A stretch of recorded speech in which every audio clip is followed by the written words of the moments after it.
વારાણસીની જ્ઞાનવાપી મસ્જિદ કેસમાં જિલ્લા કોર્ટે મુસ્લિમ પક્ષની અરજી ફગાવી છે। આ કેસની વધુ સુનાવણી આગામી 22મી તારીખે કરવામાં આવશે। કોર્ટે શૃંગાર ગૌરી પૂજા કરવાના અધિકારની માંગની અરજીને યોગ્ય ગણાવી છે। હિન્દુ પક્ષ દ્વારા શૃંગાર ગૌરી સહિત અન્ય ધાર્મિક સ્થળ પર નિયમિત પૂજા અર્ચન કરવાની અનુમતિ આપવાની માંગ કરવામાં આવી હતી, તો બીજી તરફ મુસ્લિમ પક્ષ દ્વારા હિન્દુ પક્ષની માંગને અયોગ્ય ગણવાની માંગ કરવામાં આવી હતી।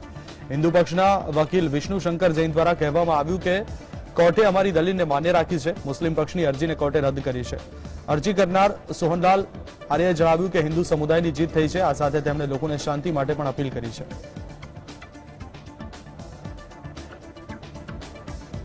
जो है जानवापी जो है जैसे ही मुकदमा जो जिला जज किया है और स्पष्ट कहा कि जो है प्रतिपक्ष का जो है 7-11 इस पर लागू नहीं होता, वक्फ बोर्ड लागू नहीं होता और इसमें हिंदू समाज की तरफ जीत हुई है, हिंदू समाज सनातन धर्मियों की जीत हुई है और 22 तारीख दिया गया है, पुनः जो है मुकदमा चलता है।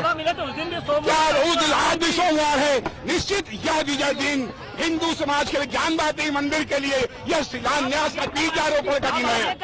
बिल्कुल हर हर महादेव, हर काशीवासी, हर प्रदेशवासी हर हर महादेव कहेगा, लेकिन हर काशीवासियों से, हर प्रदेशवासियों से निवेदन करेंगे कि शांति बनाए रखें, शांति बनाए रखें। उत्तर प्रदेशના વારાણસીમાં જ્ઞાનવાપી મસ્જિદ શૃંગાર ગૌરી પરિસરમાં પૂજા અર્ચનાની મંજૂરી આપવા સંદર્ભેના કેસની સુનાવણીને લઈ જિલ્લા કોર્ટે મહત્વનો નિર્ણય આપ્યો છે। કોર્ટે શૃંગાર ગૌરીમાં પૂજા અધિકારની માંગણીને લઈને દાખલ કરવામાં આવેલી અરજીને સુનાવણી યોગ્ય માની છે। આ નિર્ણયને હિન્દુ પક્ષકારોની તરફેણમાં માનવામાં આવે છે, જોકે મુસ્લિમ પક્ષકારોના વકીલે નારાજગી વ્યક્ત કરી છે। મુસ્લિમ પક્ષકારોના વકીલે કહ્યું છે કે તેઓ આ મામલાને લઈને હાઈકોર્ટમાં જશે અને આદેશને પડકારશે। તેમણે કહ્યું છે કે બધા લોકો વહેંચાઈ ગયા છે। મુસ્લિમ પક્ષકારોના વકીલ મિરાઝુદ્દીન સિદ્દીકીએ કોર્ટ પર મોટો આરોપ લગાવ્યો છે। સિદ્દીકીએ કહ્યું છે કે આ ચુકાદો ન્યાયોચિત નથી। અમે ચુકાદા વિરુદ્ધ ઉપલી અદાલતના દરવાજા ખટખટાવીશું। જજ સાહેબના ઓર્ડરે સંસદના કાયદાને બાજુમાં મૂકી દીધો છે। અમારા માટે ઉપલી અદાલતના દરવાજા ખુલ્લા છે। સિદ્દીકીએ આગળ કહ્યું છે કે અદાલત તમારી છે, તમે સંસદના નિયમને નહીં માનો તો શું કહી શકીએ। બધા લોકો વહેંચાઈ ગયા છે। इंतजामिया कमेटी की तरफ से ये दरखास्त पड़ी थी कि जो मुकदमा दाखिल हुआ है वो चलने योग्य नहीं है। हाँ, तो आगे क्या आप लोगों का स्टेप रहेगा? वो दरखास्त जो इंतजामिया कमेटी की खारिज हुई है उसके खिलाफ इंतजामिया जाएगी हाई कोर्ट में। बस हाई कोर्ट जाएगी। नेक्स्ट डेट 22 सितंबर पड़ी है। 22 सितंबर पड़ी है। 22 सितंबर को क्या आप लोगों को बोलने को मौका दिया जाएगा? अरे अभी तो सब लोगों को जवाबदेही वगैरह लगाना पड़ेगा ना। उसके बाद हाँ, तब मैं अब तो मुकदमा चला न, अब चलेगा मुकदमा, देखा जाएगा। अभी तो मैं अब समय लगेगा, कई साल लगेगा पता नहीं, कौन जाने। જ્ઞાનવાપી કેસમાં વારાણસીની જિલ્લા અદાલતે મોટો ચુકાદો આપ્યો છે અને આ કેસ સાંભળવા માટે યોગ્ય હોવાનું જણાવ્યું છે।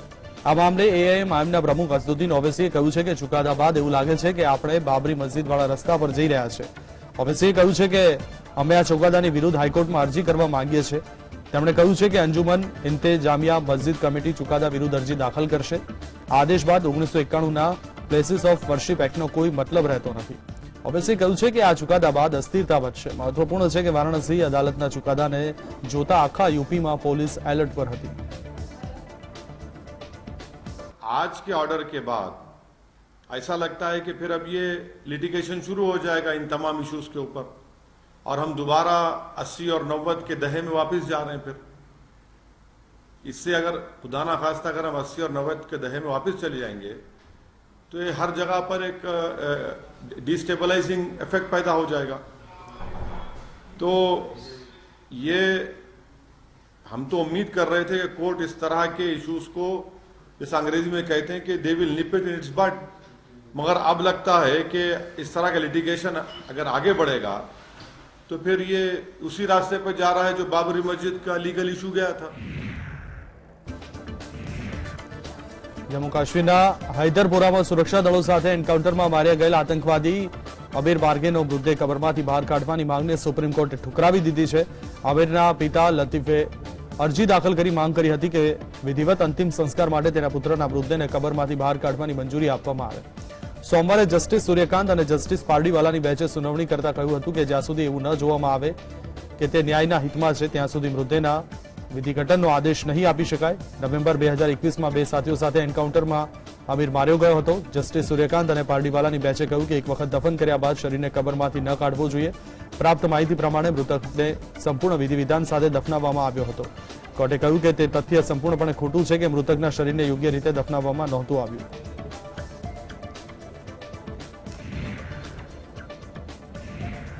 કોંગ્રેસની ભારત જોડો યાત્રાને લઈ ભાજપે કરેલા આક્ષેપો પર હવે કોંગ્રેસે વળતો જવાબ આપ્યો છે. કોંગ્રેસના વરિષ્ઠ નેતા જયરામ રમેશે કહ્યું કે તેઓ ટી શર્ટ અને અંડરવેર પર વાત નથી કરતા. ભાજપ કન્ટેનર, જૂતા અને ટી શર્ટનો મુદ્દો ઉભો કરે છે, જે ભાજપનો ડર દર્શાવે છે. ડરને કારણે તેઓ જૂઠ ફેલાવી રહ્યા છે.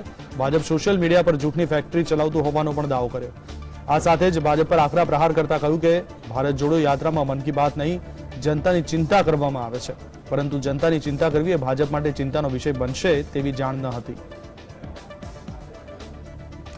हमारे संगठन में एक नई ऊर्जा और नई उत्साह देखने को मिल रहा है. पार्टी का मोबिलाइजेशन तो मैं समझता हूं बहुत मजबूती से हुआ है. ब्लॉक के स्तर पर, जिले के स्तर पर और राज्य के स्तर पर. और ये एक मकसद था भारत जोड़ो यात्रा का कि हमारे पार्टी संगठन में हम एक नया जान फूंके. और 5 दिन के बाद मैं विश्वास के साथ कह सकता हूं कि पार्टी में एक नई जान दिखाई दे रही है. पार्टी में एक नई उमंग दिखाई दे रही है, एक नई उत्साह, नई ऊर्जा दिखाई दे रही है.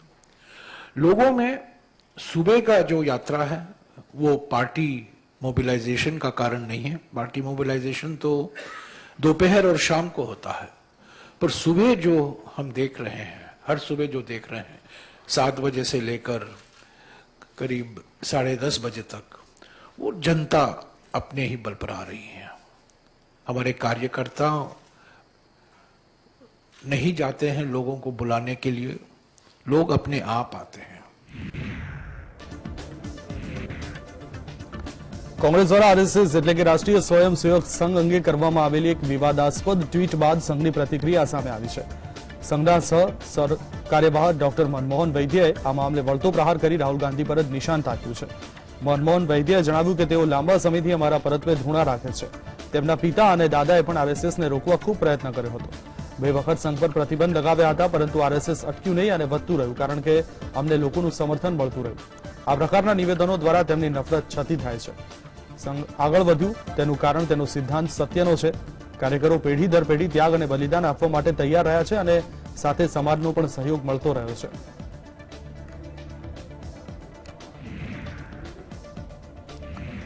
વિદેશ મંત્રી એસ જયશંકરે કહ્યું છે કે ભારત સંયુક્ત રાષ્ટ્ર સુરક્ષા પરિષદનું કાયમી સભ્ય બનવાનું પ્રબળ દાવેદાર છે.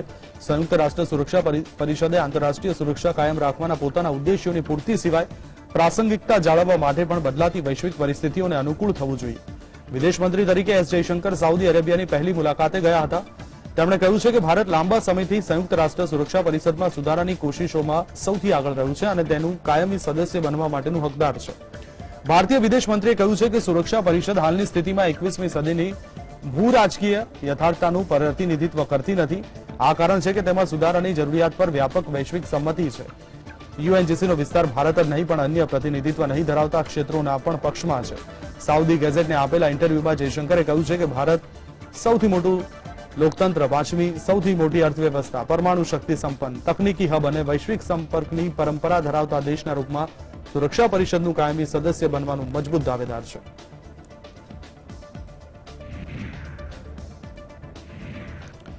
એનઆઈએ દ્વારા લોરેન્સ બિશ્નોઈ અને નીરજ બવાના સહિત 10 ગેંગ ઉપર દરોડાની કાર્યવાહી હાથ ધરવામાં આવી છે. એનઆઈએ દ્વારા દેશમાં ગેંગસ્ટરના 60 જેટલા ઠેકાણા પર દરોડા પાડવામાં આવ્યા છે. આ પહેલા એનઆઈએ દ્વારા ગેંગસ્ટરના સાગરીતો વિરુદ્ધ મોટી કાર્યવાહી હાથ ધરવામાં આવી હતી. તપાસ એજન્સી દ્વારા ગેંગસ્ટર અને તેની ગેંગ સામે કાર્યવાહી કરવા માટે ડોઝિયર તૈયાર કરવામાં આવ્યું છે. તપાસ એજન્સીએ દિલ્હી, એનસીઆર, હરિયાણા, પંજાબ, રાજસ્થાન, ઉત્તર પ્રદેશ અને પશ્ચિમ બંગાળમાં દરોડા પાડ્યા છે. મળતી માહિતી પ્રમાણે ગેંગસ્ટરના સંબંધ આઈએસઆઈ અને ખાલિસ્તાની સાથે છે, જેથી આ મુદ્દે તપાસ એજન્સી દ્વારા તપાસ કરવામાં આવી રહી છે.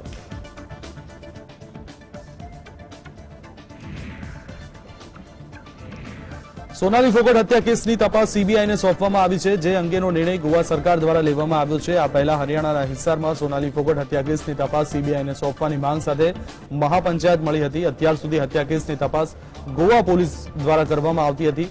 મહાપંચાયતમાં ગોવા પોલીસની તપાસ પર અસંતોષ વ્યક્ત કરવામાં આવ્યો હતો. 42 વર્ષીય સોનાલી ફોગટનું 23 ઓગસ્ટના રોજ ગોવામાં અવસાન થયું હતું, જે બાદ પોલીસ દ્વારા કેટલાક શખ્સોની ધરપકડ પણ કરવામાં આવી છે. सोनाली फोगट की केस की इन्वेस्टिगेशन इज गोइंग ऑन, लेकिन मैं इसके ऊपर कहते वक्त मुझे लगता है कि लोगों की डिमांड है वहाँ से कंटिन्यूसली कि ये केस सीबीआई के पास देने चाहिए। उनकी बेटी की भी डिमांड थी। हमें उस केस में यानी हमारे पुलिस के ऊपर पूरा भरोसा है और डेफिनेटली ये बहुत अच्छी तरह से इन्वेस्टिगेशन कर रहा है। बहुत अच्छे क्लूज भी उनको मिले हैं, लेकिन लोगों की डिमांड ध्यान में रखते हुए और उनके बेटी की कंटिन्यूसली डिमांड ध्यान में रखते हुए मैंने प्रेस मीडिया में भी बाकी भी मुझे रिक्वेस्ट की है कि वो सीबीआई के पास दे देना चाहिए, और फिर आज हम वो केस सीबीआई के पास दे रहे हैं। ઓગસ્ટમાં રિટેલ મોંઘવારીના આંકડામાં વધારો થયો છે। જાહેર કરવામાં આવેલા સરકારી આંકડા પ્રમાણે કન્ઝ્યુમર પ્રાઇસ ઇન્ડેક્સ આધારિત રિટેલ મોંઘવારી દર ઓગસ્ટમાં 3 માસના ઘટાડા બાદ વધી 7% થયો છે। જુલાઈમાં રિટેલ મોંઘવારી દર 6.7% હતો। એક વર્ષ પહેલા એટલે કે ઓગસ્ટ 2021માં રિટેલ મોંઘવારી દર 5.30% હતો। દાળ, ચોખા, ઘઉં અને શાકભાજીની કિંમતોમાં વધારાને કારણે મોંઘવારી વધી છે। ઓગસ્ટમાં ફૂડ ઇન્ફ્લેશન 7.62% થયો છે, જ્યારે જુલાઈમાં ફૂડ ઇન્ફ્લેશન 6.69%ના સ્તરે હતો। જૂનમાં 7.75% રહ્યો હતો। મે માસમાં મોંઘવારીનો દર 7.97% અને એપ્રિલમાં 8.38% હતો। રિટેલ મોંઘવારી દર સતત 8 માસથી આરબીઆઈની 6%ની મહત્તમ મર્યાદાને પાર દેખાઈ રહ્યો છે। જાન્યુઆરી 2022માં રિટેલ મોંઘવારી દર 6.01%, ફેબ્રુઆરીમાં 6.07%, માર્ચમાં 6.95%, એપ્રિલમાં 7.79%, મેમાં 7.04% અને જૂનમાં 7.01% નોંધાયો હતો।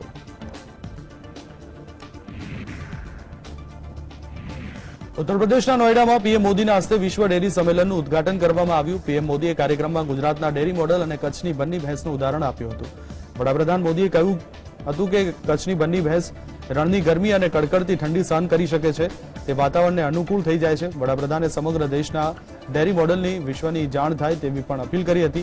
4 દિવસ ચાલનાર વિશ્વ ડેરી સંમેલનમાં 15થી વધુ દેશો સામેલ થયા છે।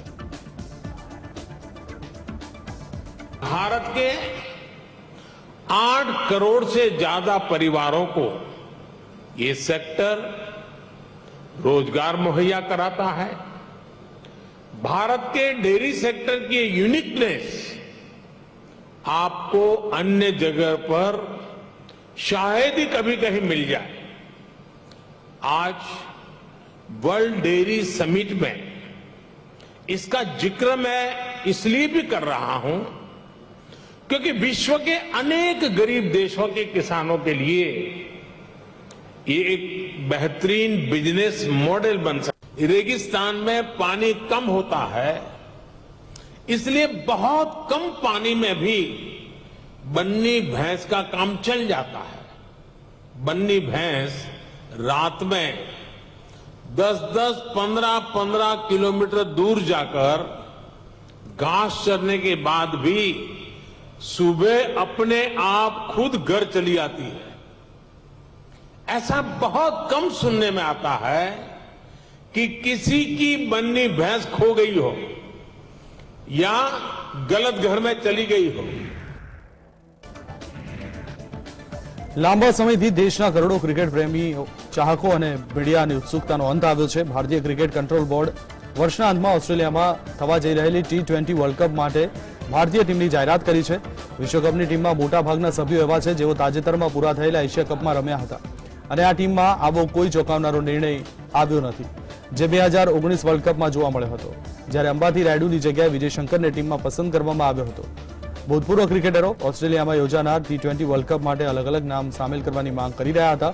હરભજન સિંહે પણ આજે ઉમરાન મલિકની જગ્યા માટે આગ્રહ કર્યો હતો, જ્યારે છેલ્લા ઘણા દિવસોથી એક વર્ગ મોહમ્મદ શમીને ટીમમાં સામેલ કરવાની તરફેણ કરી રહ્યો હતો।